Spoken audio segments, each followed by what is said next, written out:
welcome back to the channel, and we're back on with C1.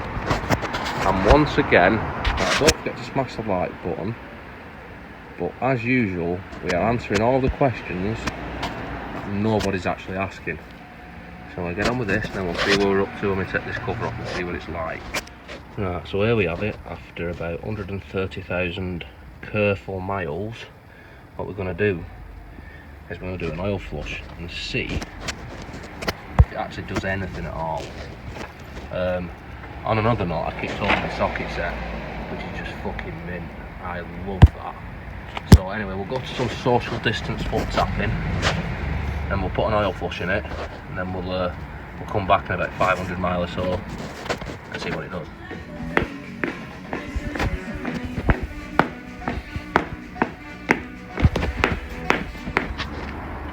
Right, so these are what we're going to be trying. I've got two of them because, well, that much is only meant to do about 1.5 litres to 2 litres of oil. So we're going to put it in there and then see if, well, hopefully that'll go darker if it's getting rid of dirt out of the engine, won't it? So we'll see what happens with that.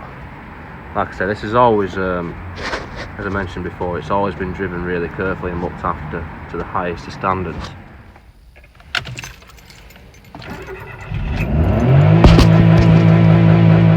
Right, so it's the next day, and I've driven to Liqui-Moly back in it, and we're going to do an oil change with the finest quality Crossland filter and triple QX. That's what they use in racing cars. It even says it's for a BMW, so it must be good.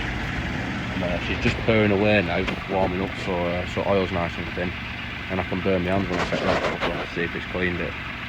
So we'll get on with that. Get underneath and crack sump plug off. Now, if you are going to service one of these, they are probably the easiest car in the world to service. Not even inside. Oil filters there are accessible as well.